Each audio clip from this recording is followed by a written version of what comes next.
विद्यार्थी मित्रांनो, महाराष्ट्र सेट परीक्षा म्हटलं की सर्वांच्या मनामध्ये एक युनिट जो आहे तो अत्यंत भीतीदायक असतो, तो म्हणजे टीचिंग ॲप्टिट्यूड.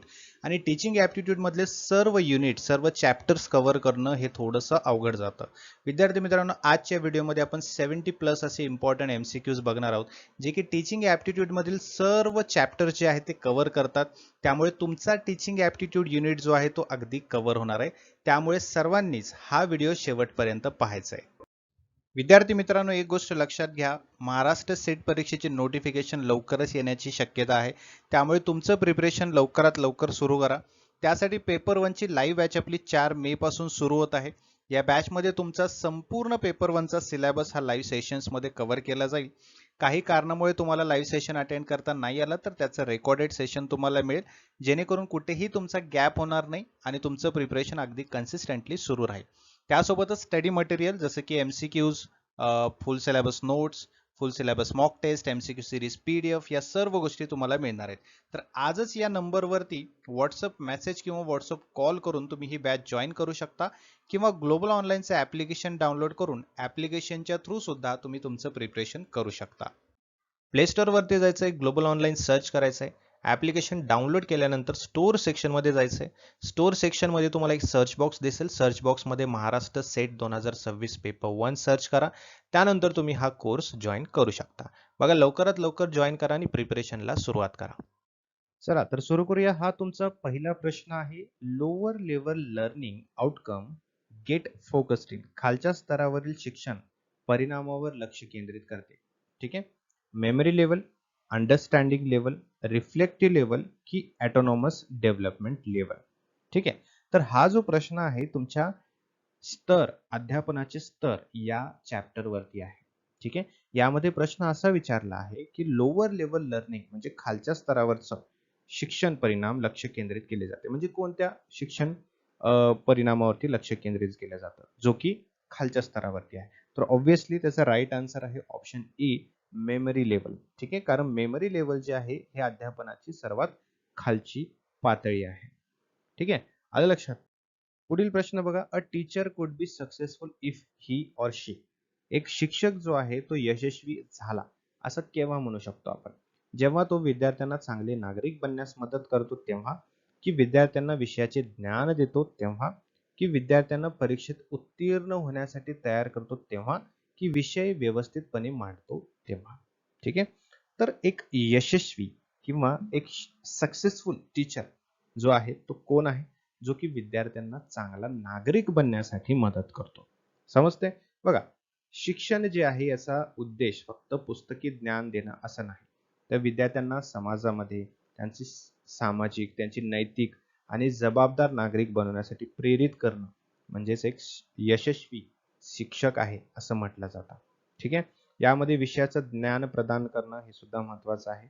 परंतु ते विषयाचं ज्ञान पुरवणं हे पुरेसं नाही. है ना?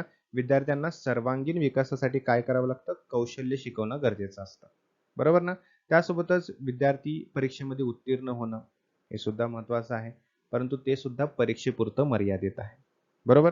आणि जे विषय जे आहेत ते सुसूत्रपणे मांडणे किंवा चांगल्या पद्धतीने व्यवस्थितपणे मांडणे जे आहे ते सुद्धा महत्वाचं आहे. ते शिक्षकाच्या अध्यापन कौशल्यासाठी महत्वाचं आहे. बरोबर? हेच त्या यशस्वी ते म्हणजे त्याची जी यशस्वीपणा आहे त्याचं एकमेव निकष ठरू शकत नाही. है ना? एक लिमिटेड गोष्ट झाली. त्यामुळे सर्वांगीण विकासासाठी अ, शिक्षकाने एक चांगला नागरिक घडवणं हे सर्वात महत्वाचा घटक आहे. ठीक आहे. पुढचा प्रश्न काय म्हणतोय? In which stage of development a learner faces the problem of vocational adjustment. विकासाच्या कोणत्या टप्प्यावर विद्यार्थ्याला व्यावसायिक समायोजनाच्या समस्येचा सामना करावा लागतो? ओल्ड एज, ॲडोलसन्स, चाइल्डहुड की इन्फन्सी. वृद्धापकाळ, पौगंडावस्था, बालपण की बाल्यावस्था. ठीक आहे. तर याचं करेक्ट जे उत्तर आहे, अगदी बरोबर उत्तर तो आहे ॲडोलसन्स, पौगंडावस्था. बघा, एक एक सांगतो मी तुम्हाला. ओल्ड एज घ्या पहिला. ओल्ड एज जे आहे हे किशोरावस्थेच्या तुलनेत, है ना, यामध्ये व्यावसायिक समायोजना जे आहे याच्या ज्या समस्या आहेत ते तुलनेने कमी असतात. कारण करिअर जे आहे ते आधीच स्थापित झालेलं असतं. है ना. ओल्ड एज मध्ये करिअरचं काही संबंध नाहीये. बरोबर ना. त्यामुळे ओल्ड एज या ठिकाणी एलिमिनेट होतं. चाइल्डहुड जे आहे, बालपण, या टप्प्यामध्ये मूल काय करतात, खेळण्यावरती आणि शिक्षणावरती जास्त भर देत असतात.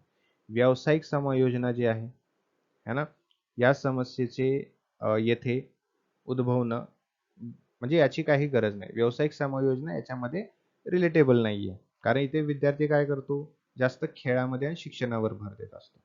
ठीक आहे, त्यामुळे करिअर संबंधित निर्णय घेण्याची इथे काही जास्त गरज नसते. त्यानंतर आहे इन्फन्सी. इथे तर हा अजून खालचा थर झाला, बरोबर ना. यामध्ये काय होतं, जन्मानंतरच्या जो सुरुवातीचा टप्पा असतो त्याला आपण इन्फन्सी असं म्हणतो. यावेळी काय होतं, मुलगा जो आहे, मूल जे आहे, हे शारीरिक आणि मानसिक वाढीसोबत आजूबाजूच्या वातावरणामध्ये सुद्धा जुळवून घेण्याचा प्रयत्न करत असतो, है ना. त्यामुळे व्यावसायिक समायोजना याचा इथे काहीही संबंध नसतो. सो ॲडोलसंट, पौगंडावस्था जी आहे ती करेक्ट आहे. आलं लक्षात? पुढचा प्रश्न, for an efficient and durable learning learner should have. कार्यक्षम आणि टिकाऊ शिक्षणासाठी शिकणाऱ्याकडे काय असायला हवे? ठीक आहे, ॲबिलिटी टू लर्न ओनली, फक्त शिकण्याची क्षमता, केवळ आवश्यक प्रेरणा पातळी, की फक्त शिकण्याची संधी, की क्षमता आणि प्रेरणा इच्छित पातळी? विचार करा आणि मला कमेंट बॉक्समध्ये याचं उत्तर द्या. चला, तर याचं उत्तर मी तुम्हाला सांगतो, ते आहे option D, desired level of ability and motivation, क्षमता आणि प्रेरणा इच्छित पातळी. ठीक आहे, बघा पहिलं घ्या, ॲबिलिटी टू लर्न ओनली. यामध्ये काय होतं, हा पर्याय जो आहे ना, हा जो ऑप्शन आहे, हा काय सांगतो आहे आपल्याला, की विद्यार्थ्याकडे फक्त केवळ शिकण्याची क्षमता असावी, है ना. परंतु हे पुरेसं नाही. कारण का, शिकण्याची क्षमता जरी असली तरी योग्य प्रेरणा नसेल किंवा संधी उपलब्ध नसेल तर शिक्षण टिकून राहणार नाही. त्यामुळे ॲबिलिटी टू लर्न ओनली हे इथे येणार नाही. ठीक आहे, त्यानंतर required level of motivation only, केवळ आवश्यक प्रेरणा पातळी, है ना. फक्त आवश्यक प्रेरणा हे जे असेल, हे सुद्धा इथं याचा उपयोग नाही. फक्त प्रेरणा असून उपयोग नसतं इथे, है ना. तर काय गरज आहे, विद्यार्थ्यांना शिकण्यासाठी अत्यंत प्रेरित असेल किंवा विद्यार्थी अत्यंत प्रेरित असेल, जरी त्याच्याकडे शिकण्याची आवश्यक क्षमता नसेल किंवा शिकण्यासाठी संधी नसेल, तर तो चांगल्या प्रकारे शिकू शकणार नाही, बरोबर ना. त्यामुळे फक्त प्रेरणा असणं गरजेचं नाही. त्यानंतर ऑप्शन सी काय म्हणते, फक्त शिकण्याची संधी पाहिजे, है ना. आता इथे बघा, फक्त संधी जरी मिळाली है ना, तर संधीचा उपयोग करून घेण्यासाठी शिक्षणाची क्षमता आणि प्रेरणा आवश्यक असते. त्यामुळे हा सुद्धा पर्याय जो आहे तो अपूर्ण आहे, पूर्ण नाही. त्यामुळे डिझायर्ड लेवल ऑफ ॲबिलिटी, है ना, आणि तुमची इच्छित पातळी, मोटिवेशन, हे सुद्धा गरजेचं आहे, बरोबर ना. कारण विद्यार्थ्याला शिकण्याची क्षमता आणि प्रेरणा दोन्ही आवश्यक असतात. शिकण्याची क्षमता असेल, है ना, पण प्रेरणा नसेल, किंवा प्रेरणा असेल पण क्षमता नसेल, तर शिक्षण प्रभावी होत नाही, है ना, इफेक्टिव्ह शिक्षण नसतं. त्यामुळे टिकाऊ आणि प्रभावी हे शिक्षण घेण्यासाठी दोन्ही गोष्टी, है ना, समतोल आणि आवश्यक आहे. समजलं? त्यामुळे डी ऑप्शन करेक्ट आहे. पुढचा प्रश्न बघा, काय म्हणतोय, an effective teacher is one who can. एक प्रभावी शिक्षक तो आहे जो करू शकतो. काय करू शकतो? वर्ग नियंत्रित करणं, कमी वेळेत अधिक माहिती देणं, विद्यार्थ्यांना शिकण्यासाठी प्रेरित करणं, की असाइनमेंट काळजीपूर्वक करणं. ठीक आहे, तर एक प्रभावी शिक्षक तोच असू शकतो जो विद्यार्थ्यांना शिकण्यासाठी प्रेरित करतो, बरोबर. कारण शिक्षकाने वर्गात शिस्त राखणे हे तर महत्वाचं आहेच, बरोबर आहे, पहिलं ऑप्शन, है ना. परंतु केवळ नियंत्रण ठेवणं पुरेसं नाही. प्रभावी शिक्षक कोण असतो, जो विद्यार्थ्यांच्या सहभागासाठी सुसंवाद करतो, ठीक आहे, किंवा सुसंवाद साधतो. त्यानंतर give more information in less time, कमी वेळेत अधिक माहिती देणे, हे पण बरोबर आहे का? ठीक आहे. जास्त माहिती द्यायची घाई केल्यानंतर विद्यार्थी संभ्रमित होऊ शकतात. त्यामुळे माहिती प्रभावीपणे आणि समजण्यासारखे करून देणं किंवा सोपं करून देणं हे खूप गरजेचं आहे, बरोबर. त्यानंतर option D, correct assignment carefully, गृहपाठ काळजीपूर्वक तपासणं किंवा असाइनमेंट काळजीपूर्वक तपासणं, है ना. तपासणं म्हणजे काय, गृहपाठ तपासणं हे महत्वाचं आहे, परंतु हा एकमेव असा एक पर्याय नाहीये किंवा हे पुरेसं नाहीये, है ना? कारण शिक्षकाने विद्यार्थ्यांना त्यांच्या चुका समजावून देणं, त्यांना सुधारण्यासाठी मार्गदर्शन करणं हे महत्वाचं आहे.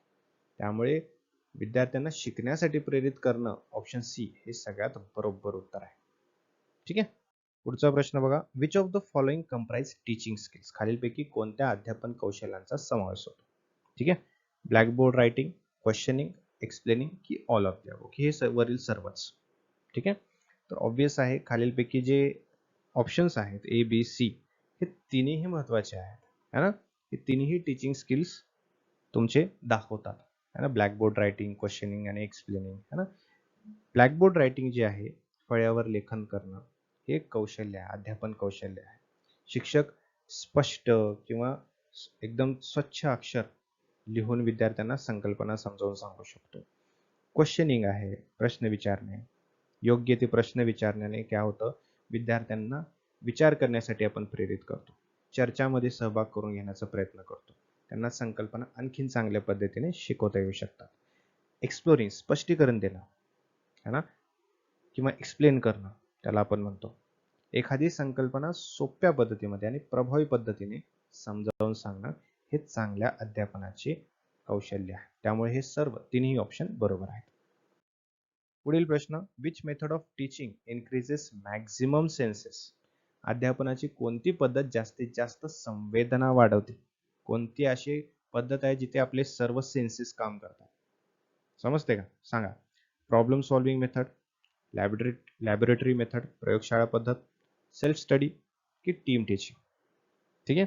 याचं उत्तर मी तुम्हाला सांगतो. याचं उत्तर करेक्ट जे आहे ते लॅबोरेटरी मेथड आहे. कसं काय? इथे सर्व सेन्सेस तुमचे ऍक्टिव्ह असतात. अलग लक्षात, सर्व सेन्सेस इथे ऍक्टिव्ह असतात. कारण काय होतं बघा, जे लॅबोरेटरी मेथड आहे, ही जी पद्धत आहे, हे तुमचे सर्व इंद्रियांना सक्रिय करते, है ना? कारण इथे विद्यार्थी प्रत्यक्षपणे जाऊन अनुभव घेत असतात. तुमचं ऐकणं, तुमचं पाहणं, तुमचं स्पर्श करणं, गंध ओळखणं, बरोबर ना? त्यासोबतच चव घेणं, हे सर्व संवेदना याचा उपयोग केला जातो.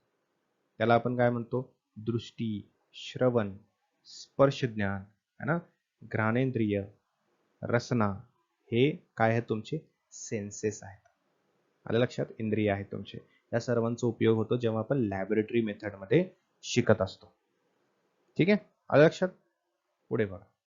पुढचा प्रश्न काय म्हणतोय, dot dot dot method encourages maximum participation of students?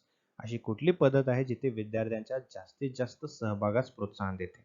चर्चा पद्धत, व्याख्यान पद्धत, ऑडिओ व्हिज्युअल एड्स की पाठ्यपुस्तक? ठीक आहे. तर याचं राईट आन्सर आहे ते आहे डिस्कशन, जिथे विद्यार्थ्यांना डिस्कस करता येतं, चर्चा करता येतं, समस्यांचं निराकरण करून घेता येतं. ठीक आहे. मार्गदर्शन मिळवता येतं. त्यामुळे डिस्कशन हे जास्तीत जास्त इनकरेज करतं पार्टिसिपेट करण्यासाठी. त्यानंतर आहे, why do teacher use teaching aids? शिक्षक जे आहे अध्यापन सहाय्य का वापरतात?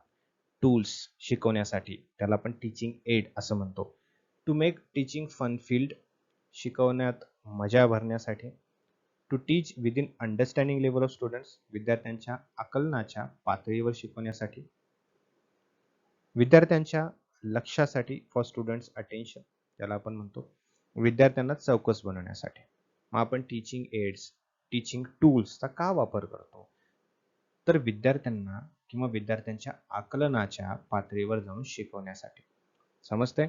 कारण प्रत्येक विद्यार्थ्यांची शिकण्याची पातळी ही वेगळी असते. प्रत्येक विद्यार्थी हा सिमिलर नसतो, सारखा नसतो. प्रत्येकाची शिकण्याची पातळी वेगळी असते. त्यामुळे आपण जेव्हा टीचिंग एड वापरतो तेव्हा प्रत्येक विद्यार्थ्यांना शिकण्यासाठी, है ना, ते उपयुक्त ठरतं. आलं लक्षात? For a teacher, which of the following method would be correct for writing on blackboard? ब्लॅकबोर्डवर लिहिण्यासाठी खालीलपैकी कोणती पद्धत शिक्षकासाठी योग्य असेल? है ना? जलद आणि शक्य तितक्या स्पष्ट लिहिणे, है ना? की प्रथम प्रकरण लिहा आणि नंतर विद्यार्थ्यांना ते वाचायला सांगा, की विद्यार्थ्यांना प्रश्न विचारणे आणि त्यांनी सांगितल्याप्रमाणे उत्तर लिहिणे, की महत्वाचे मुद्दे शक्य तितक्या स्पष्ट लिहिणे? ऑब्विस आहे, याचं सरळ सरळ उत्तर आपल्याला दिसतं, ते म्हणजे महत्वाचे मुद्दे शक्य तितक्या स्पष्टपणे लिहिणे, है ना? हे सर्वात जास्त रिलेव्हंट आहे. कारण विद्यार्थ्यांना प्रश्न विचारणे आणि त्यांनी सांगितलं अशा पद्धतीनेच उत्तर लिहिणे हे चुकीचं आहे. कारण उत्तर है ना. जे ऍक्च्युअल उत्तर आहे, जे करेक्ट उत्तर आहे तेच विद्यार्थी सांगतील असं नाही, है ना. त्यानंतर प्रथम प्रकरण लिहा आणि नंतर विद्यार्थ्यांना ते वाचायला सांगा, हे सुद्धा चुकीचं आहे. आणि जितकं पटापट तुम्ही लिहाल, जितकं जलद तुम्ही लिहाल, तितकं थोडेसे पॉसिबिलिटीज आहेत की तिथे चुकण्याचे. ठीक आहे. त्यामुळे हे सुद्धा बरोबर नाही. त्यानंतर आहे प्रश्न, विद्यार्थ्यांच्या प्रगतीवर लक्ष ठेवण्यासाठी आणि त्यानुसार अध्यापनात बदल करण्यासाठी मूल्यमापनाची सर्वोत्तम पद्धत कोणती आहे? रचनात्मक मूल्यांकन, सारांशात्मक मूल्यांकन, गुणात्मक मूल्यांकन की उद्दिष्ट आधारित मूल्यांकन. ठीक आहे. प्रश्न नीट वाचा. Progress of students and modified teaching. विद्यार्थ्याच्या प्रगतीवर लक्ष ठेवण्यासाठी म्हणजे तो प्रगती करत आहे की नाही हे पाहण्यासाठी कुठलं मूल्यांकन बरोबर आहे? तर ऑब्विस आहे ते फॉर्मेटिव्ह इव्हॅल्युएशन आहे, म्हणजेच रचनात्मक मूल्यांकन. फॉर्मेटिव्ह जे आहे ते कधी केलं जातं, है ना, जी आपलं इंटरनल एक्झाम आहे. कुठली? Internal exam. इंटरनल एक्झाम सर्वांना माहिती आहे, म्हणजे जेव्हा सामायिक एक्झाम व्हायच्या आधी जी आपली इंटरनल एक्झाम घेतली जाते, त्याच्याने आपल्याला काय कळतं की विद्यार्थ्यांची प्रगती होत आहे की नाही, विद्यार्थ्यांना व्यवस्थित समजलेलं आहे की नाही, बरोबर ना. त्याला इंटरनल इव्हॅल्युएशन आपण म्हणतो. समेटिव्ह इव्हॅल्युएशन कुठलं आहे? समेटिव्ह इव्हॅल्युएशन सर्वात शेवटी केलं जातं, जी तुमची फायनल एक्झाम आहे. ठीक आहे. ऑब्जेक्टिव्ह बेस्ड इव्हॅल्युएशन आपण काय करतो? एमसीक्यूज थ्रू इव्हॅल्युएशन करतो, बरोबर. क्वालिटी थ्रू किंवा क्वालिटेटिव्ह इव्हॅल्युएशन जे आहे ते आपण कसं करतो? थेअरी बेस्ड करतो. क्वालिटेटिव्ह आपण चेक करतो, ग्रेड्सने आपण चेक करतो, बरोबर. त्याला आपण काय म्हणतो? क्वालिटेटिव्ह. सो मुलांनी किती प्रोग्रेस किंवा मुलं प्रोग्रेस करत आहेत की नाही, आपण ठरवलेल्या टार्गेटनुसार ते स्टडी करत आहेत की नाही हे पाहण्यासाठी फॉर्मेटिव्ह इव्हॅल्युएशन करावं लागतं. म्हणजे ऑन गोईंग प्रोसेसमध्येच आपल्याला इव्हॅल्युएट करायचं, शेवटी नाही करायचं किंवा मध्यात नाही करायचं, ऑन गोईंग प्रोसेसमध्ये करायचं, त्याला फॉर्मेटिव्ह म्हणतो. पुढील प्रश्न बघा. खालीलपैकी कोणते सद्यस्थितीत मूल्यमापन प्रणालीतील नवकल्पनांचे सूचक आहे? Which of the following is indicative of innovations in evaluation system at present? समजते का? सेमिस्टराइज सिस्टीम, प्रोजेक्ट बेस्ड इव्हॅल्युएशन प्रकल्प आधारित मूल्यमापन, की सीबीसीएस ज्याला आपण म्हणतो, है ना, की ऑब्जेक्टिव्ह बेस्ड इव्हॅल्युएशन. तर सध्याच्या काळाला आपल्याला सर्वांना माहिती आहे, इट इज सीबीसीएस, है ना. सीबीसीएस जी मेथड आहे ती आता सध्याला चालूरित्या वापरली जाते, है ना, इव्हॅल्युएशनसाठी. आलं लक्षात? सो इथे आपले हे सर्व प्रश्न संपलेले आहेत. आणि एक महत्त्वाची सूचना तुम्हाला सांगू इच्छितो. तर अजिबात उशीर न करता लगेचच आपण आता क्वेश्चन्सना सुरुवात करूया. हा तुमचा पहिला प्रश्न तुमच्या स्क्रीनवरती आहे. प्रश्न काय म्हणतोय बघा. खालीलपैकी कोणते विद्यार्थी वैशिष्ट्य अध्यापनाच्या परिणामकारकतेशी अत्यंत संबंधित आहे? Which of the following learner characteristic is highly related to effectiveness of teaching? शिकणाऱ्याचे पूर्वीचे अनुभव, विद्यार्थ्यांच्या पालकांची शैक्षणिक स्थिती, शिकणाऱ्याच्या समवयस्क गट की कुटुंबाचा आकार ज्यातून शिकणारा येतो? याचं उत्तर तुम्ही कमेंट बॉक्समध्ये सुद्धा देऊ शकता. ठीक आहे. तर याचं खरं उत्तर जे आहे ते आहे ऑप्शन ए, म्हणजे एक्झॅक्ट रिलेव्हंट आन्सर जर म्हटलं तर हे आहे प्रायर एक्सपिरियन्स ऑफ लर्नर, बरोबर. कारण शिकवण्यासाठी शिक्षकाला अगोदर माहिती हवं की विद्यार्थ्यांना एक बेसिक गोष्ट किती माहिती आहे, तेव्हाच आपण पुढे जाऊन ऍडव्हान्स गोष्टी विद्यार्थ्यांना शिकवू शकतो. त्यामुळे प्रायर नॉलेज असणं हे खूप गरजेचं आहे. पुढील प्रश्न बघा. The student keep on asking question in class should be.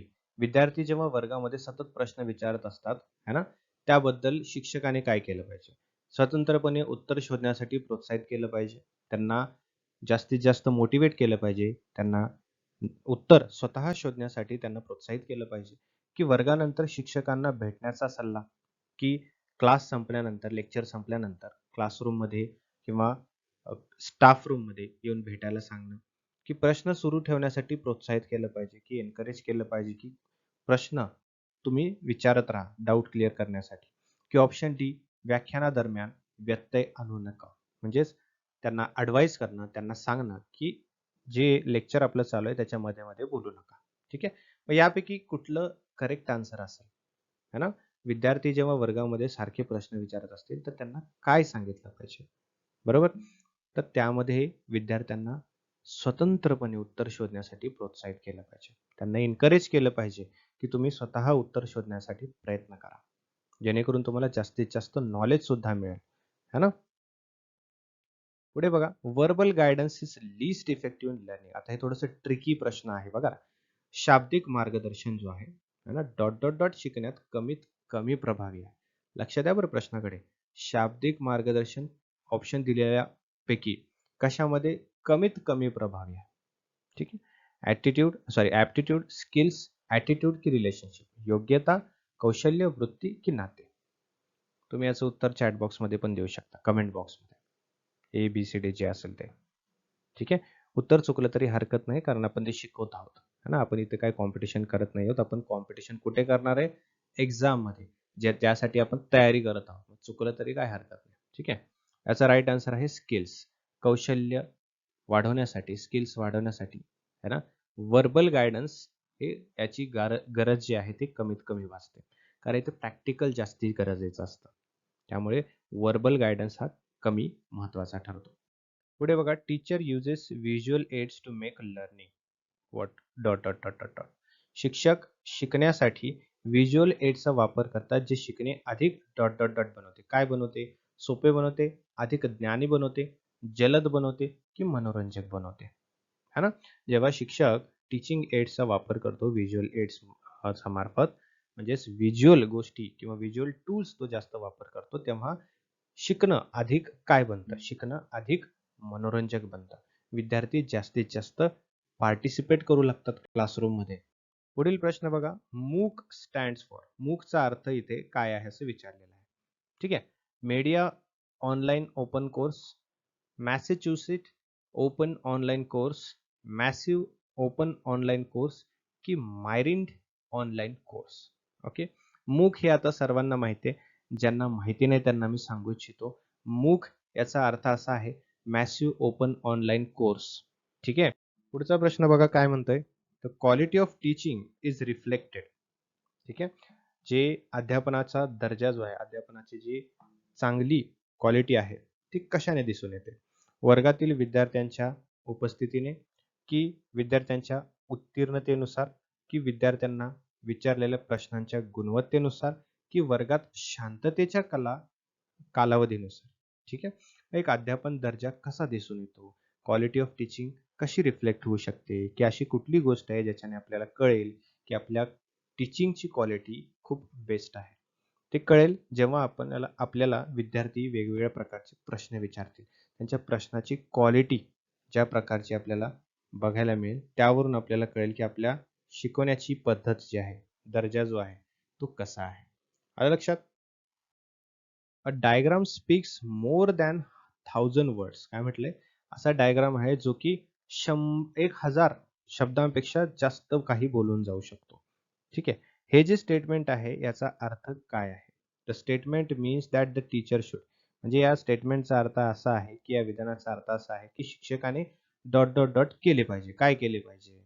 विचार करा, उत्तर द्या. ऑप्शन काय म्हणतायत? अध्यापन, आकृती वापरा, है ना, वर्गात अधिक बोला, वर्गात शिकवण्याच्या साधनांचा वापर करा, की वर्गात जास्त बोलूच नका. ठीक आहे. आता diagram speaks more than 1000 words. एक आकृती जी आहे ती 1000 पेक्षा जास्त शब्द बोलते. याचा अर्थ काय आहे? याचा अर्थ असा की शिक्षक जो आहे तो टीचिंग एड्सचा वापर करत आहे. विद्यार्थी जास्तीत जास्त शिकण्यामध्ये एंगेज होण्यासाठी शिक्षक काय करतोय?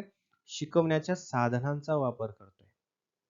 ठीक आहे. आणि डायग्राम, चार्ट, बोर्ड हे सर्व काय आहेत? हे सर्व टीचिंग एड आहेत. हे सर्व काय म्हणतात त्याला, शिकवण्याचे साधन आहेत. ठीक आहे. त्यामुळे ऑप्शन सी जो आहे तो आपला राईट येतो. In which level of teaching the teacher's role is more active rather than being interactive. ठीक आहे. अशी कुठली लेवल आहे जिथे शिक्षकांचा किंवा शिक्षकांचे स्तर जो आहे ते जास्त ऍक्टिव्ह असतात आणि विद्यार्थ्यांचे काय असतात? पॅसिव्ह असतात किंवा इंटरॅक्टिव्ह जास्त नसतात, है ना. मेमरी लेवल, अंडरस्टँडिंग, रिफ्लेक्टिव्ह की ऑटोनॉमस. ऑब्विसली जिथे मेमरी लेवल आहे, पहिली पातळी आहे, प्रथम पातळी आहे, तिथे शिक्षक जास्त सक्रिय असतो. ठीक आहे. त्यामुळे मेमरी लेवल जी आहे ती करेक्ट आहे आन्सर मध्ये. लक्षात? पुढे बघा. The communication process is active and interactive. At a very high level in which of the following level of teaching. ठीक आहे, लेवल ऑफ टीचिंगमध्ये सगळ्यात जास्त इंटरॅक्टिव्ह आणि ॲक्टिव्ह असलेलं कम्युनिकेशन प्रोसेस कोणत्या लेवलमध्ये आहे? रिफ्लेक्टिव्ह, अंडरस्टँडिंग, मेमरी की ॲटोनॉमस डेव्हलपमेंट लेवल. ठीक आहे, जसं की आपल्याला माहिती आहे अध्यापनाचे स्तर जे आहे त्याच्यामध्ये आपण पाहिलं. ठीक आहे, मेमरी लेवल, अंडरस्टँडिंग आणि रिफ्लेक्टिव्ह. मग सगळ्यात जास्त मोठ्या दर्जाचा ॲक्टिव्हपणा आणि इंटरॅक्टिव्हपणा आपल्याला दिसून येतो रिफ्लेक्टिव्ह लेवलमध्ये, जी की सगळ्यात मोठी लेवल आहे. तिथे memory plus understanding, memory plus insight आणि या दोन्हीचं मिश्रण सुद्धा आपल्याला रिफ्लेक्टिव्ह लेवलमध्ये बघायला मिळते. जसं की मेमरीमध्ये फक्त मेमरी, अंडरस्टँडिंगमध्ये मेमरी प्लस इन्साइट आणि रिफ्लेक्टिव्हमध्ये मेमरी प्लस इन्साइट आणि ॲक्टिव्ह लर्निंग हे सगळ्यांचा समावेश आहे. ठीक आहे.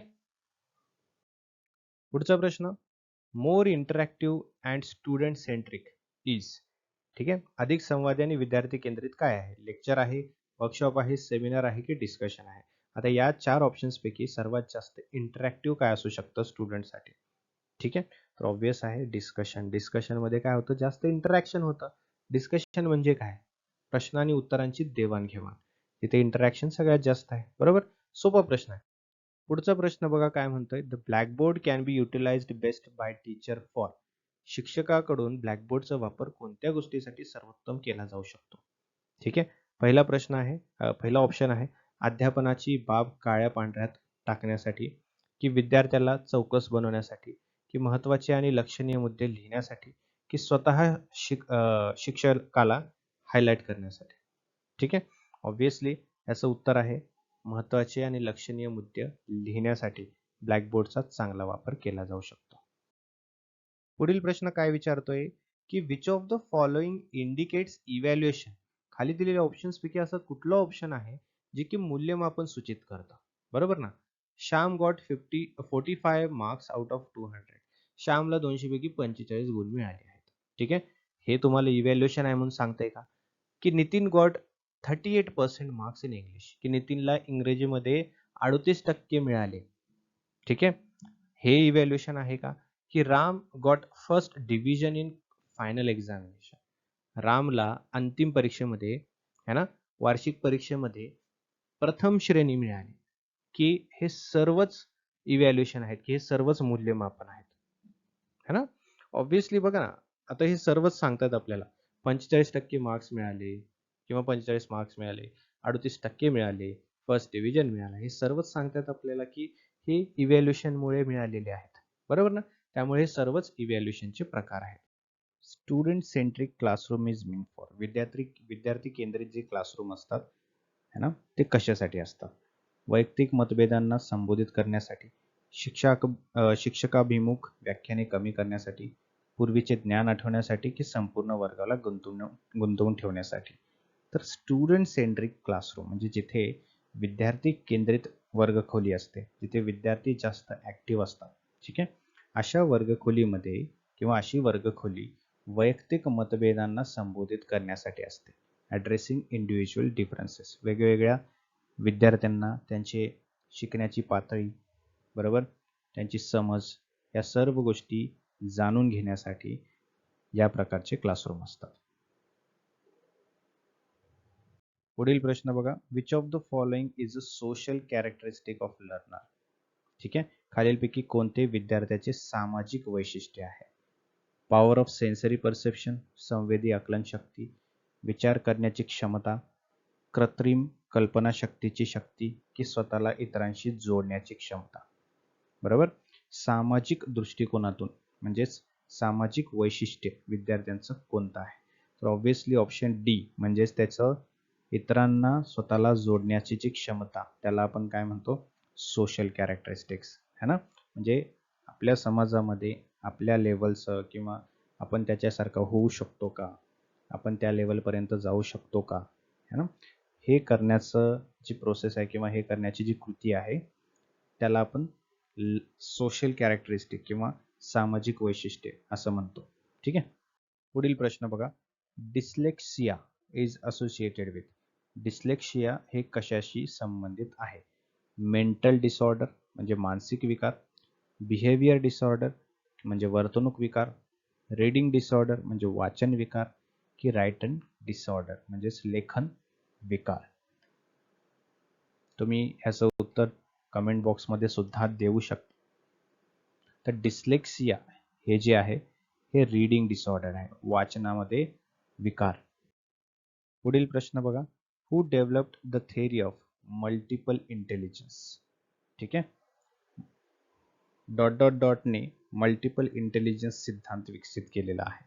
Alfred Binet, L Thurstone, Charles Spearman और हार्वर्ड गार्डनर.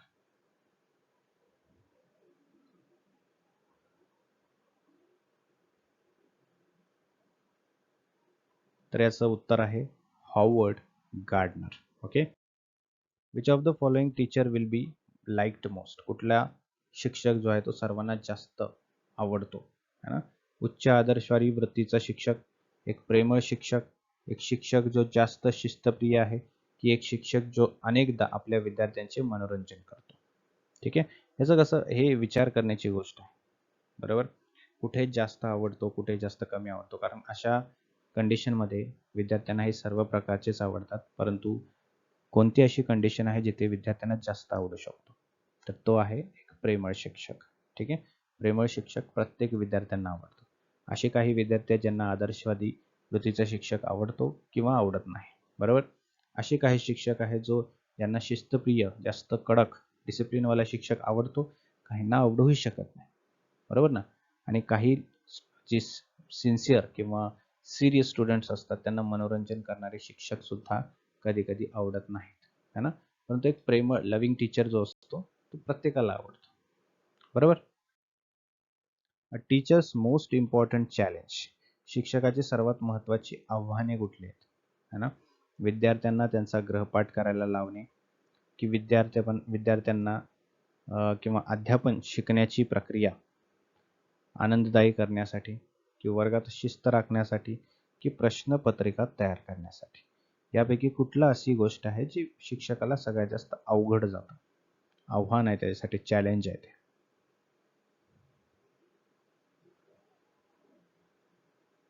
ऑप्शन बी, है ना. टीचिंग लर्निंग प्रोसेस जी आहे, शिकवण्याची किंवा अध्यापन करायची जी प्रक्रिया आहे त्याला आनंददायी बनवणं हे त्याच्यासाठी जास्त चॅलेंजिंग आहे. पुढे, Swayamprabha is a group of dot dot dot channels devoted to telecasting of high quality educational programs. Swayamprabha एक समूह आहे डॉट डॉट डॉट चॅनल समर्पित उच्च दर्जाचे प्रसारण शैक्षणिक कार्यक्रम प्रदान करतात. किती चॅनल्स आहेत, तर ते 40 आहेत. सध्याच्या काळाला 40 आहेत. ठीक आहे. Modern teaching support system includes. आधुनिक शिक्षण समर्थन प्रणाली म्हणजेच काय, म्हणजे दिलेल्या ऑप्शन्स पैकी कोणती गोष्ट मॉडर्न टीचिंग सपोर्ट सिस्टीम मध्ये कन्सिडर केली जाऊ शकते. स्मार्ट बोर्ड, हिरवे फलक म्हणजे ग्रीन बोर्ड, तक्ते, चार्ट्स की नकाशे. विचार करा. सो स्मार्ट बोर्ड हा प्रश्न तुमच्या एक्झामिनेशन मध्ये सुद्धा विचारला होता. स्मार्ट बोर्ड हे करेक्ट उत्तर आहे. मॉडर्न टीचिंग सपोर्ट सिस्टीम मध्ये याला कन्सिडर केला जातं. Instructional aids are used by teacher to. शिक्षक द्वारे उपदेशात्मक साधनांचा वापर केला जातो. ठीक आहे, कशासाठी? वर्गाचा गौरव करण्यासाठी म्हणजे ग्लोरीफ्लाय द क्लास, विद्यार्थ्यांना आकर्षित करण्यासाठी, संकल्पना स्पष्ट करण्यासाठी, की शिस्त सुनिश्चित करण्यासाठी. ठीक आहे, instructional aids. So obviously clarify the concept, संकल्पना स्पष्ट करण्यासाठी. ठीक आहे. For advancing knowledge the latest strategy used by mankind is. ज्ञानाच्या प्रगतीसाठी मानव जातीने वापरलेली नवीनतम रणनीती कोणती आहे? कन्सल्टिंग अँड ऑथॉरिटी, सल्ला आणि अधिकार, अनुमानात्मक तर्क, डिडक्टिव्ह रिजनिंग, वैज्ञानिक विचार सायंटिफिक थिंकिंग, की प्रेरक तर्क inductive reasoning.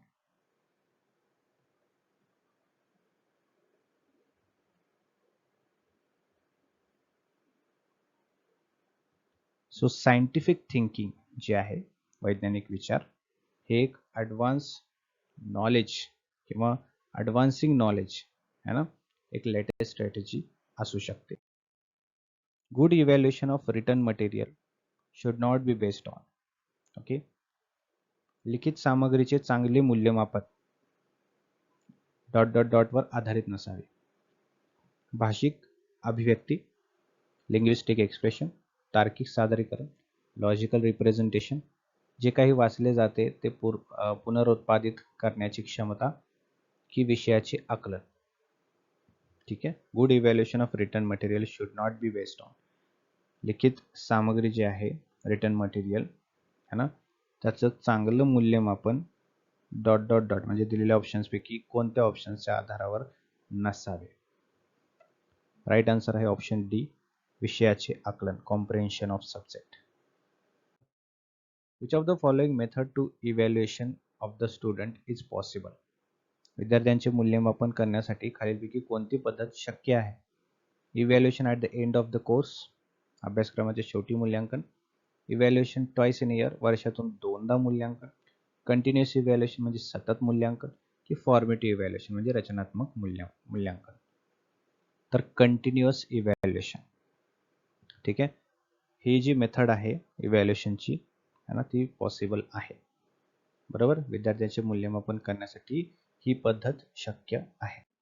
Learning disabilities are generally found in specially those childrens who, म्हणजे शिकण्याची अक्षमता जी आपल्याला बघायला मिळते ती सामान्यतः कोणत्या मुलामध्ये आढळते.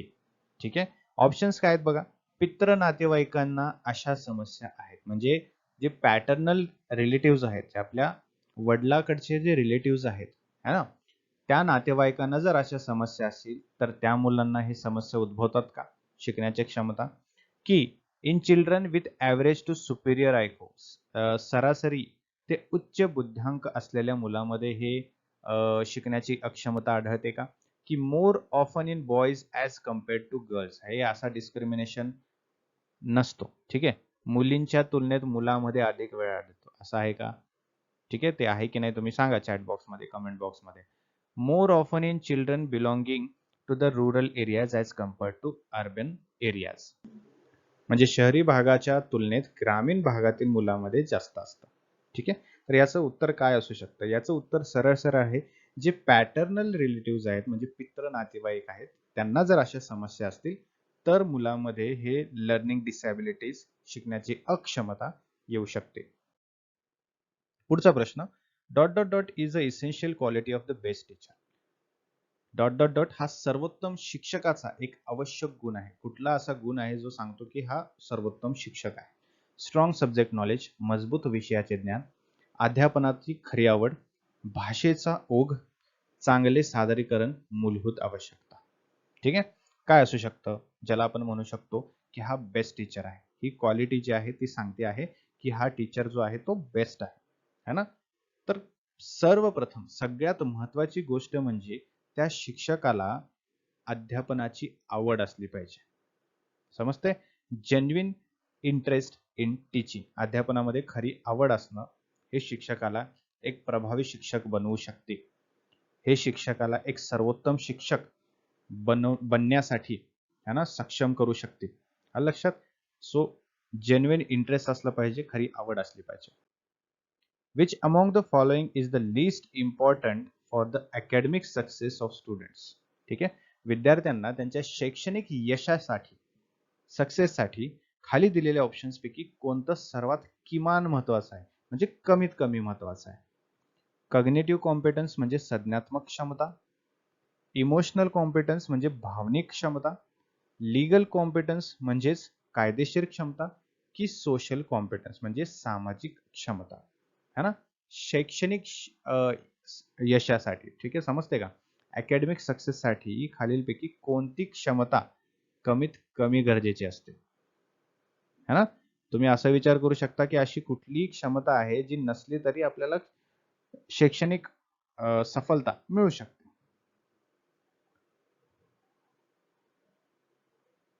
तर ती आहे लीगल कॉम्पिटन्स, कायदेशीर क्षमता. ठीक आहे. संज्ञात्मक क्षमता असणं गरजेचं आहे. भावनिक क्षमता गरजेचं आहे कारण ते आपल्या शिकण्यावर प्रभाव पाडतं है ना.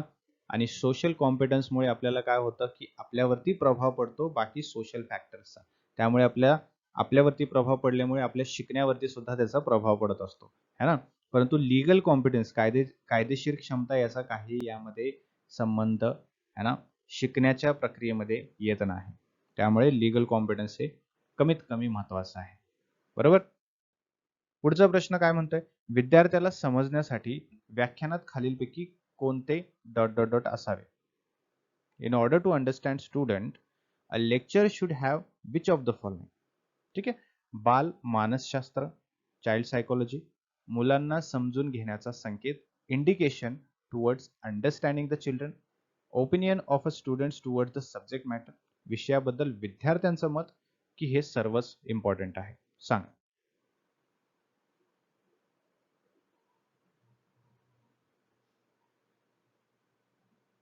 सो याचा राईट आन्सर आहे ऑप्शन डी. हे सर्वच बरोबर आहे. ते सर्वात महत्वाचे, ते सर्वच अत्यंत गरजेचे घटक आहेत. ठीक आहे, विद्यार्थ्यांना समजून घेण्यासाठी. The most important cause of failure for teacher lies in the area. शिक्षकांच्या अपयशाचे सर्वात महत्वाचे कारण कोणत्या क्षेत्रामध्ये आहे. ठीक आहे. इंटरपर्सनल रिलेशन, आंतरवैयक्तिक संबंध, विषयाच्या ज्ञानावर आज्ञा नसणे, lack of command over the knowledge of the subject, शाब्दिक क्षमता, वर्बल ॲबिलिटी, समजते, आणि विद्यार्थ्याची कडक हाताळणी, strict handling of the students.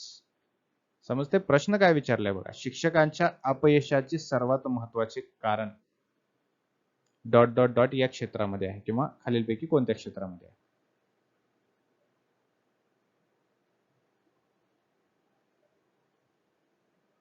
विचार करा. तर राईट आन्सर आहे ऑप्शन बी, है ना. विषयाच्या ज्ञानावर आज्ञा नसणे हा सर्वात महत्वाचा घटक आहे, है ना. जर शिक्षकाला विषयाचं ज्ञान कमी असेल तर या ठिकाणी प्रॉब्लेम होऊ शकतो. बरोबर ना. पुढील प्रश्न काय म्हणतोय बघा, attitudes, concepts, skills and knowledge are the products of. वृत्ती, संकल्पना, कौशल्य आणि ज्ञान यांची उत्पादने आहेत. कशाची उत्पादने आहेत. लर्निंगची, शिकण्याची, रिसर्च म्हणजे संशोधनाची, हेरिडिटी म्हणजे अनुवंशिकता, की एक्सप्लेनेशन म्हणजे स्पष्टीकरण. ठीक आहे, थोडासा कन्फ्युजिंग असा प्रश्न आहे हा, परंतु याचं उत्तर काय असू शकतं खरं हे मला कमेंट बॉक्समध्ये सांगा.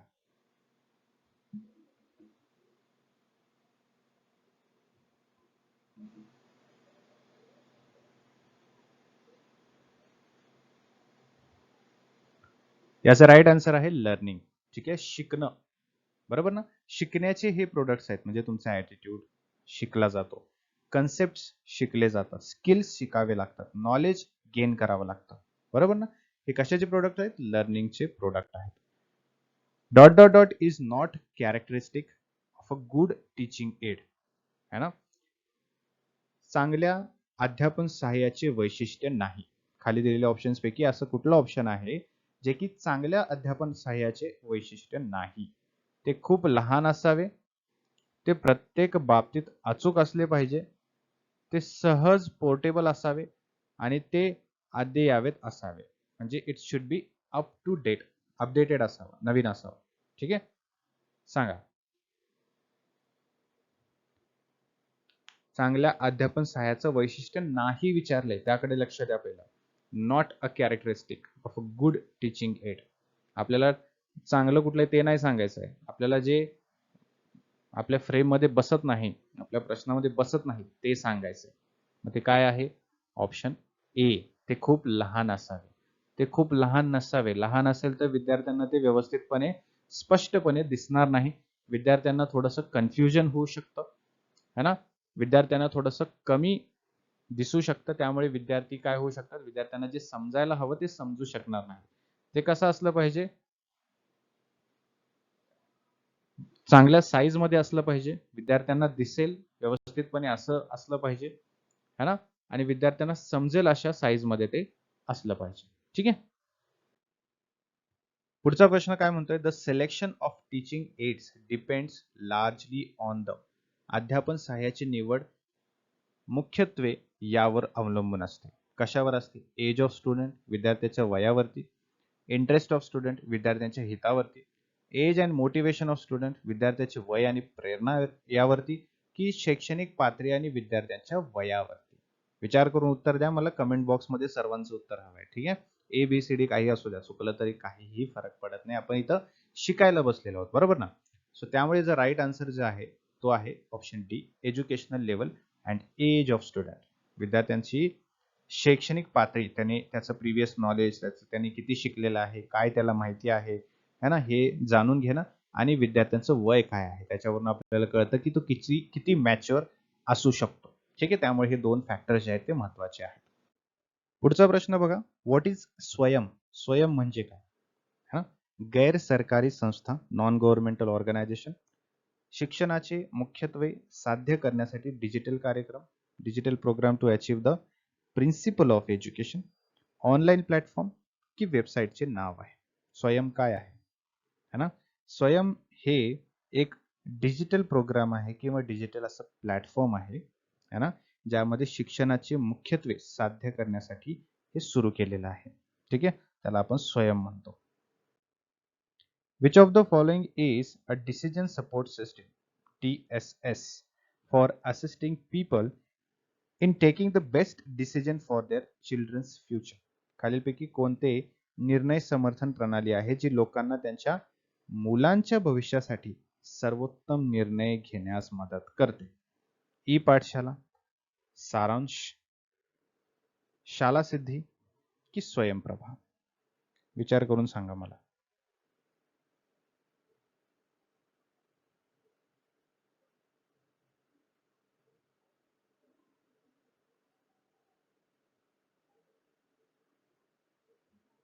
तर याचा राईट आन्सर आहे सारांश. ठीक आहे, पुढे बघा, which of the following is not the characteristic of good achievement test? खालीलपैकी कोणते गुण चांगले यश चाचणीचे वैशिष्ट्य नाही? रिलायबिलिटी म्हणजेच विश्वसनीयता, ऑब्जेक्टिव्हिटी म्हणजे वस्तुनिष्ठता, ॲम्बिग्विटी अस्पष्टता की व्हॅलिडिटी म्हणजे वैधता. ठीक आहे, खालीलपैकी असं कुठलं वैशिष्ट्य जे आहे, वैशिष्ट्य नाही है ना, जे की चांगलं यश म्हणजे गुण चांगले यश चाचणीचं वैशिष्ट्य नाही, है ना? समजते का? सोपं करून सांगतो, म्हणजे खाली दिलेले ऑप्शन जे आहेत त्यांना गुण असं म्हटलेलं आहे, है ना? असं कोणतं गुण आहे जे की चांगलं यश चाचणीचं वैशिष्ट्य नाही? त्याचा राईट आन्सर आहे ॲम्बिग्विटी, अस्पष्टता. ऑब्व्हियसली सरळ सरळ प्रश्नाचं उत्तर आहे, है ना? स्पष्टता हे चांगला गुण आहे, अस्पष्टता हा वाईट गुण आहे, है ना? मग या ठिकाणी प्रश्न काय विचारलाय? वैशिष्ट्य नाही असं विचारलंय. मग अस्पष्टता कसं काय वैशिष्ट्य असू शकतं? वैशिष्ट्य नाही, बरोबर. पुढचा प्रश्न बघा, continue feedback to both teacher and students during instruction, type of evaluation assessment is? शिक्षणाच्या दरम्यान, ठीक आहे, शिक्षणाच्या दरम्यान शिक्षक आणि विद्यार्थी या दोघांनाही अभिप्राय देणे सुरू ठेवणं हे कुठल्या मूल्यमापनाचा प्रकार आहे? Placement evaluation, formative evaluation, diagnostic evaluation की समेटिव्ह इव्हॅल्युएशन? ठीक आहे, आता कंटिन्यू फीडबॅक आहे, विद्यार्थ्यांना शिक्षकाला मिळतो, मग तो कुठला असणार? ऑब्व्हियसली फॉर्मेटिव्ह इव्हॅल्युएशन असणार. समेटिव्ह हा शेवटी असतो, डायग्नोस्टिक हे चुका जाणून घेण्यासाठी असतो, आणि प्लेसमेंट इव्हॅल्युएशन हे कुठेतरी ऍडमिशन घेण्यासाठी किंवा जॉब मिळवण्यासाठीचं इव्हॅल्युएशन असतं. आणि फॉर्मेटिव्ह इव्हॅल्युएशन हे आपल्याला आपलं इव्हॅल्युएशन करण्यासाठी किंवा आपल्याला कितपत समजलेलं आहे है ना, कितपत समजलेलं नाही हे जाणून घेण्यासाठी फॉर्मेटिव्ह इव्हॅल्युएशन केलं जातं. Which of the following is not domain of learning? खालीलपैकी कोणते शिक्षण क्षेत्र नाही? कॉग्निटिव्ह, अफेक्टिव्ह, कनेटिव्ह और स्पिरिच्युअल? संज्ञात्मक, प्रभावी, कॉग्निटिव्ह की आध्यात्मिक?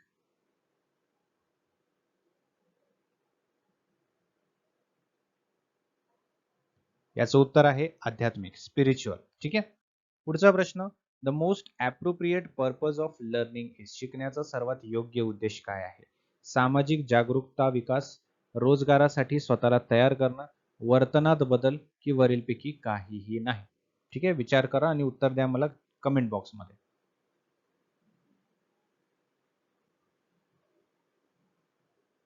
ओके, सो राईट आन्सर आहे ऑप्शन सी, वर्तनात बदल घडवण्यासाठी. म्हणजे वर्तनात बदल घडवणं हे सर्वात ॲप्रोप्रिएट, ठीक आहे, सर्वात योग्य उद्देश आहे शिकण्याचा. आलं लक्षात? Which one of the following is not included in the process of teaching? खालीलपैकी कोणते अध्यापन प्रक्रियेत समाविष्ट नाही? इन्स्ट्रक्शन, स्टिप्युलेशन, ट्रेनिंग की चेंजेस इन व्हॅल्यू? म्हणजे सूचना आहे, अट आहे, प्रशिक्षण आहे की मूल्यातील बदल आहे? ठीक आहे, याचं उत्तर कुठे द्यायचं आहे? कमेंट बॉक्समध्ये द्यायचं आहे.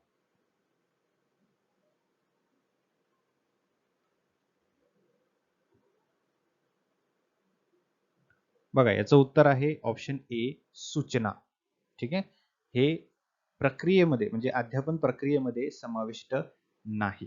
ठीक आहे, पुढे, for maintaining and effective discipline in the class the teacher should. वर्गात प्रभावी शिस्त राखण्यासाठी शिक्षकाने काय केले पाहिजे? ठीक आहे, किंवा हे केले पाहिजे ऑप्शन्स पैकी. विद्यार्थ्यांना जे आवडते ते करू द्या, विद्यार्थ्यांशी कठोरपणे वागा, विद्यार्थ्यांना काही समस्या सोडवण्यासाठी द्या, की त्यांच्याशी नम्रपणे आणि ठामपणे वागावे. आता हे ऑप्शन्स असे आहेत की आपल्याला थोडंसं कन्फ्युजन होऊन जाते याच्यामध्ये, बरोबर ना? तर आपल्याला याच्यामध्ये एक्झॅक्ट रिलिव्हंट आन्सर किंवा राईट आन्सर शोधायचा आहे आणि उत्तर द्यायचं आहे. ठीक आहे, तुम्ही प्रयत्न करा, मी तुम्हाला सांगतो याचा राईट आन्सर काय आहे ते.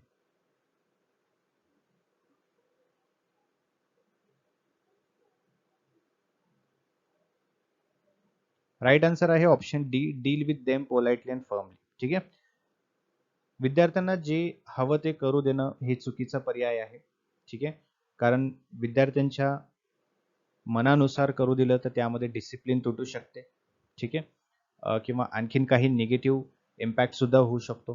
त्यानंतर विद्यार्थ्यांशी कठोरपणे वागल्याने जी फ्रेंडशिप किंवा जी विद्यार्थी आणि शिक्षक यांच्यामध्ये जो संबंध हवा आहे तो थोडासा निगेटिव्ह वे मध्ये जाऊ शकतो. विद्यार्थ्यांना काही समस्या सोडवण्यासाठी द्या, है ना, शिस्त बाळगण्यासाठी किंवा डिसिप्लिन बाळगण्यासाठी विद्यार्थ्यांना समस्या सोडवण्यात देण्यासाठी किंवा समस्या सोडवायला दिले तर त्याच्याने डिसिप्लिन क्लासमध्ये राहील. ठीक आहे, असं होऊ शकत नाही. आणि जेव्हा त्यांना नम्रपणे आणि ठामपणे व्यवस्थितपणे सांगितलं विद्यार्थ्यांना, है ना, तर विद्यार्थी ऐकतात आणि डिसिप्लिन वर्गामध्ये निर्माण होते. कारण विद्यार्थ्यांना शिक्षकांवरती विश्वास असतो. जो नम्रपणे आणि ठामपणे शिक्षक सांगतो त्यावरती त्यांना पूर्ण विश्वास असतो आणि त्या पद्धतीने विद्यार्थी वागत असतात. ठीक आहे, त्यामुळे ऑप्शन डी हा करेक्ट आहे. What quality the student like the most in teacher. शिक्षकामध्ये विद्यार्थ्यांना कोणता दर्जा जास्त आवडतो? शिस्त, करुणा, आदर्शवादी, मानसशास्त्र की मनोरंजक? विचार करून उत्तर द्या.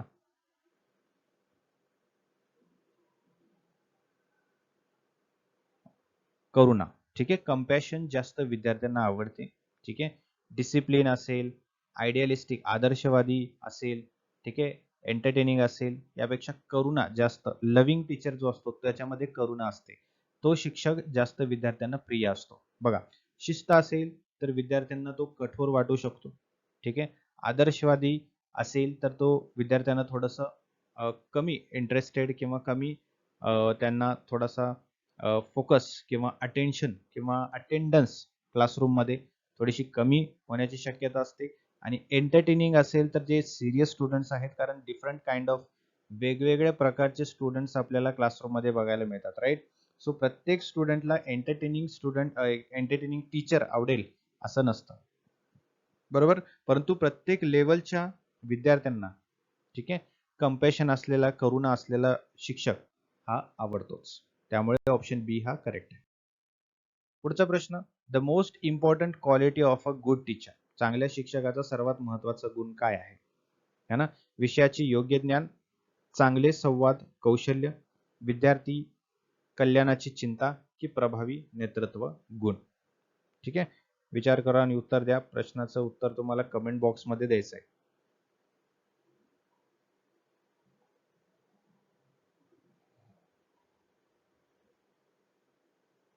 सो याचा राईट आन्सर आहे ऑप्शन बी, गुड कम्युनिकेशन स्किल. ठीक आहे, हे रिलिव्हंट आन्सर आहे. जर शिक्षकाकडे एक चांगलं संवाद कौशल्य असेल, ठीक आहे, तर तो विद्यार्थ्यांना पटवू शकतो, विद्यार्थ्यांना व्यवस्थितपणे विषय समजावून सांगू शकतो. ठीक आहे, रिलेशन मेंटेन ठेवू शकतो, जेणेकरून विद्यार्थ्यांचा अटेंडन्स क्लासरूम मध्ये जास्त वाढेल आणि विद्यार्थी चांगल्या पद्धतीने शिकू शकतील. ठीक आहे, पुढील प्रश्न, who has developed the heuristic method of teaching. कोण आहे असा ज्याने अध्यापनाची ह्युरिस्टिक पद्धत विकसित केलेली आहे? ठीक आहे, Ann Sullivan, Frederick Froebel, H.E. Armstrong और जॉन डिवे और ड्यू?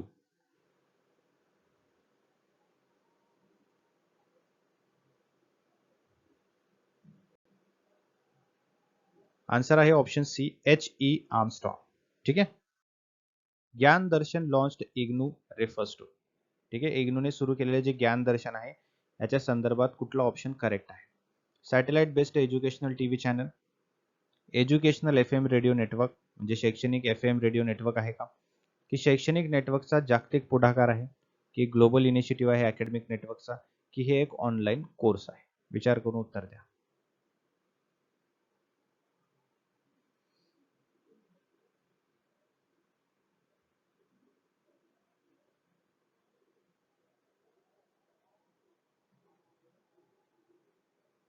उत्तर आहे ऑप्शन ए, satellite based educational TV channel. ठीक आहे. Traditional teaching support system include white board, smart board, digital board और 3 डायमेन्शनल बोर्ड मॉडेल म्हणजे 3D मॉडेल. पारंपरिक शिक्षण समर्थन प्रणालीमध्ये कोणत्या गोष्टीचा समावेश आहे?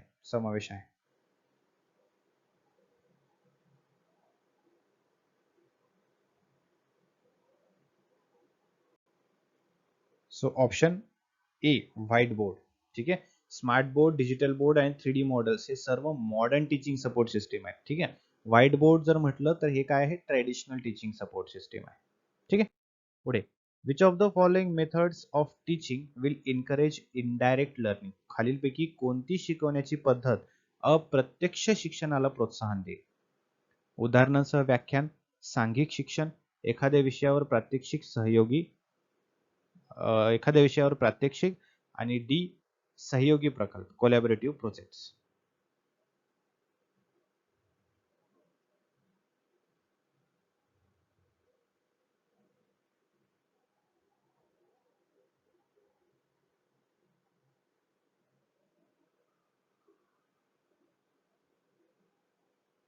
So option D, collaborative project, सहयोगी प्रकल्प is correct answer.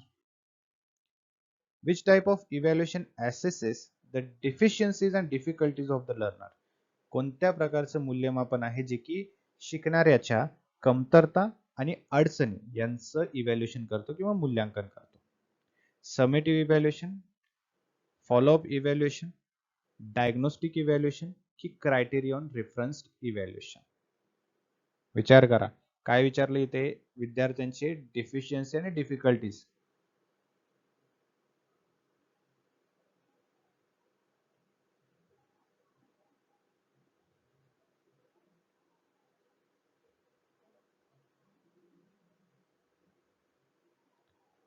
So option C जो आहे डायग्नोस्टिक इव्हॅल्युएशन, निदान मूल्यांकन. कारण नावातच आहे, निदान काढलं जातं की कोणती गोष्ट अशी आहे ज्याच्यामुळे विद्यार्थ्यांमध्ये डिफिशियन्सी आणि डिफिकल्टी दिसून येत आहे. त्याचं निदान काढण्यासाठी आपण काय करतो? डायग्नोस्टिक इव्हॅल्युएशन करतो.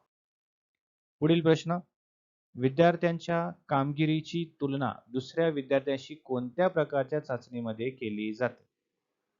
समजते का? A performance of a student is compared with another student in which type of testing?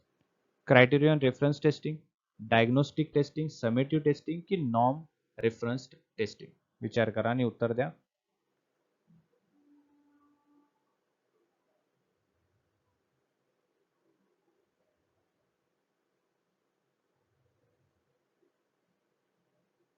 Right answer आहे ऑप्शन डी, सामान्य संदर्भित चाचणी. नॉर्म रेफरन्स टेस्टिंग एक अशी टेस्टिंग आहे जिथे काय केलं जातं?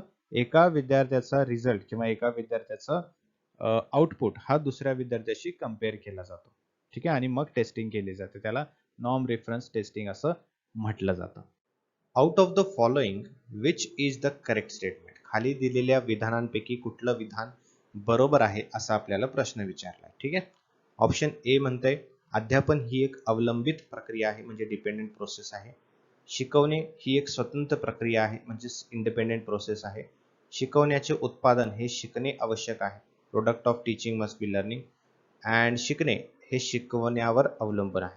Learning is dependent upon teaching. तुम्हाला चॅट बॉक्समध्ये किंवा कमेंट बॉक्समध्ये याचा आन्सर द्यायचा आहे. सो राईट आन्सर आहे option A, teaching is dependent. ठीक आहे. पुढील प्रश्न, effective teacher dot dot dot, प्रभावी शिक्षक कोणता आहे? ऑप्शन्स दिलेले आहेत. विद्यार्थ्यांना प्रश्न विचारण्याची परवानगी देणारा, वेळेत अभ्यासक्रम पूर्ण करतो तो शिक्षक, की विविध प्रकारचे शिक्षण अनुभव प्रदान करतो तो, की अनुपस्थित विद्यार्थ्यांना सर्व काही समजावून सांगतो? कुठला शिक्षक जास्त प्रभावी आहे?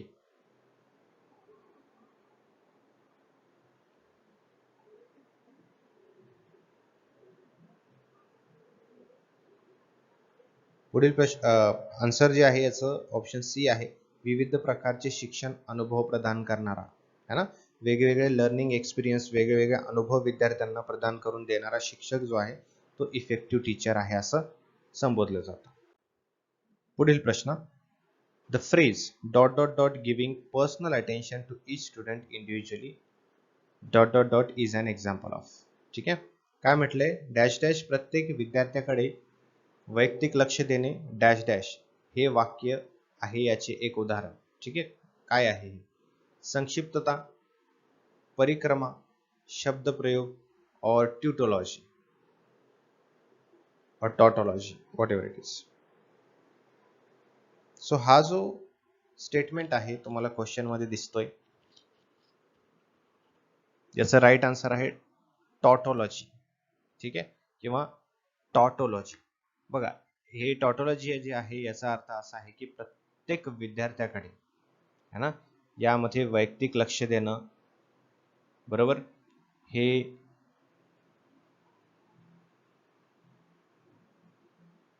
जी प्रोसेस आहे याला टॉटोलॉजी असं म्हटलं जातं. ठीक आहे, लक्षात ठेवा हे टॉटोलॉजी. पुढचा प्रश्न, the most important purpose of guidance of student is to. विद्यार्थ्याच्या मार्गदर्शनाचा सर्वात महत्वाचा उद्देश काय आहे? स्वतःच्या कमतरता समजून घेण्यास त्यांना मदत करणं, त्यांचे चुकीचे वर्तन बदलण्यास त्यांना मदत करणं, त्यांना स्वतःला मदत करण्यास सक्षम बनवणं, की त्यांना योग्य मार्गाबाबत निर्देशन करणं. ठीक आहे, विचार करा आणि उत्तर द्या.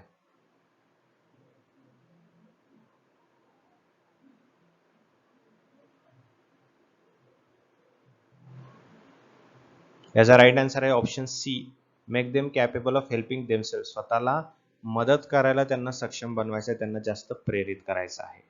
ठीक आहे, हे एक महत्वाचं गायडन्स असू शकतं विद्यार्थ्यांसाठी. पुढील प्रश्न बघा, रिफ्लेक्टिव्ह लेवल टीचिंग. ठीक आहे, चिंतनशील पातळी जी आहे शिक्षणाची त्याबद्दल 4 विधानं दिलेली आहेत. या 4 विधानांपैकी बरोबर उदाहरण किंवा बरोबर विधान कुठलं आहे जे रिफ्लेक्टिव्ह लेवल ऑफ टीचिंगला संबोधतं किंवा त्याच्या रिलेटेड आहे? ठीक आहे, ऑप्शन ए काय म्हणते, शिक्षक केंद्रित आणि विषय केंद्रित परंतु विद्यार्थी केंद्रित नाही. ठीक आहे, सेकंड ऑप्शन म्हणते की शिक्षक केंद्रित नसून विषय केंद्रित आणि विद्यार्थी केंद्रित आहे. ऑप्शन सी म्हणते की शिक्षक केंद्रित आणि विषय केंद्रित नाही आणि विद्यार्थी केंद्रित आहे. आणि ऑप्शन डी म्हणते की शिक्षक केंद्रित किंवा विषय केंद्रित नसून विद्यार्थी केंद्रित आहे.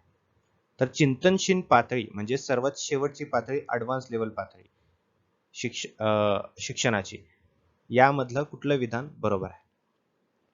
तर यामधलं शेवटचं विधान म्हणजे डी बरोबर आहे.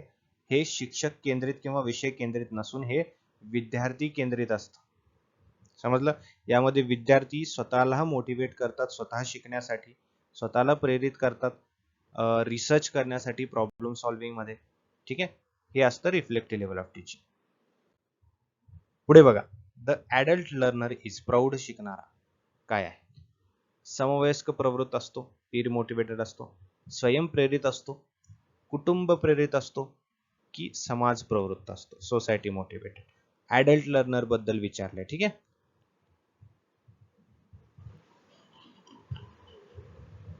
चला कमेंट बॉक्स मध्ये द्यायचं तुम्हाला उत्तर. ठीक आहे, तर याचा राईट आन्सर आहे ऑप्शन बी, म्हणजे सेल्फ मोटिवेटेड असतो. ॲडल्ट लर्नर जो आहे तो सेल्फ मोटिवेटेड असतो.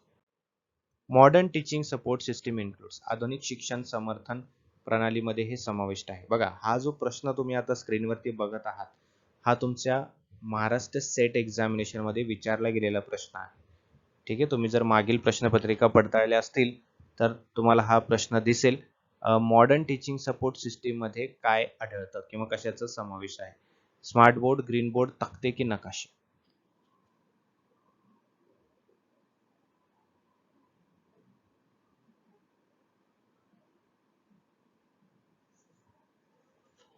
सो राईट आन्सर आहे option A, that is smart board. याला मॉडर्न टीचिंग सपोर्ट म्हणतात. ठीक आहे. Which of the following is not applicable to internal assessment. खालीलपैकी कोणते अंतर्गत मूल्यांकन लागू होत नाही?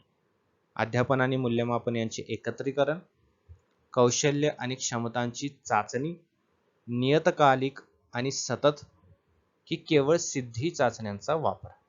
Use of only achievement test. विचार करा आणि उत्तर द्या मला.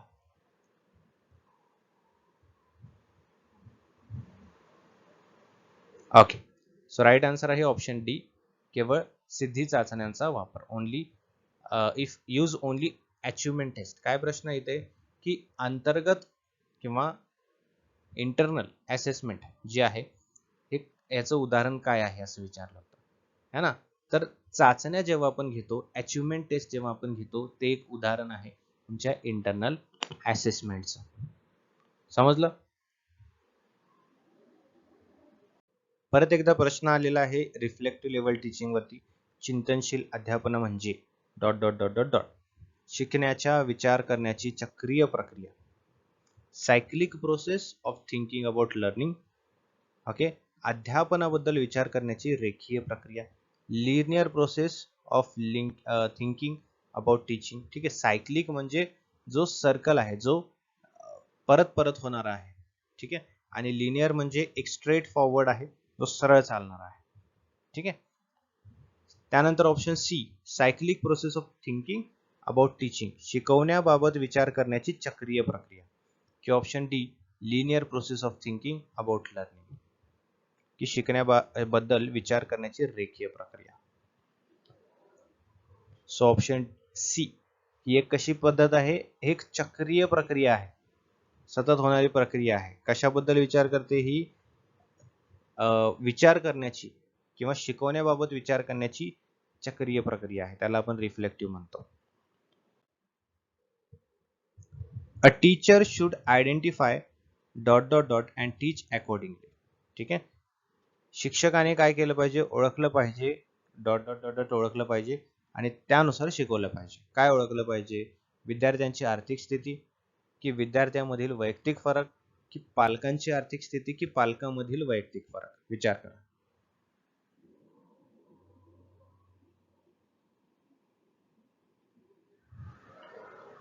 सो राईट आन्सर आहे ऑप्शन बी, इंडिव्हिज्युअल डिफरन्सेस अमॉंग स्टुडंट्स. ठीक आहे. हे तुमचं राईट आन्सर आहे. पुढचा प्रश्न बघा. A teacher goes through the students notebook and gives remarks. शिक्षक विद्यार्थ्यांचे नोटबुक चेक करतो आणि त्याला शेरा देतो. या प्रोसेसला काय म्हटलं जातं? नोटबुक तपासणं म्हणतात, दैनंदिन टिप्पणी म्हणतात, मूल्यमापन म्हणतात, की मूल्यांकन म्हणतात? सांगा.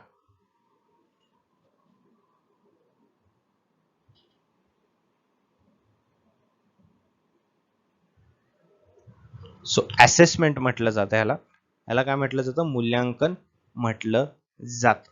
ठीक आहे. पुढील प्रश्न काय म्हणतोय बघा. Understanding level of teaching includes. अध्यापनाची पातळी समजून घेणे समाविष्ट आहे. म्हणजे अध्यापनाची समज पातळी जी आहे, जे सेकंड नंबरची पातळी जी आहे, यामध्ये कोणत्या कोणत्या गोष्टींचा समावेश आहे. ठीक आहे. Memory, aptitude, insight, creativity. स्मृती, योग्यता, अंतर्दृष्टी आणि सर्जनशीलता. ऑप्शन्स आहेत 1 आणि 2 म्हणजे स्मृती आणि योग्यता, की ऑप्शन बी सेकंड आणि थर्ड म्हणजे योग्यता आणि अंतर्दृष्टी, की ऑप्शन सी 1 आणि 3 म्हणजे स्मृती आणि अंतर्दृष्टी, की ऑप्शन डी 2 आणि 4 म्हणजे योग्यता आणि सर्जनशीलता. सांगा. विचार करा आणि उत्तर द्या मला. चॅट बॉक्स मध्ये उत्तर द्यायचंय.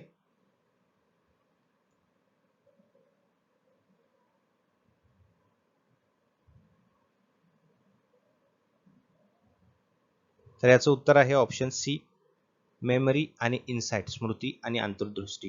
हे दोन्हीही अंडरस्टँडिंग लेवलमध्ये आढळतात. ठीक आहे.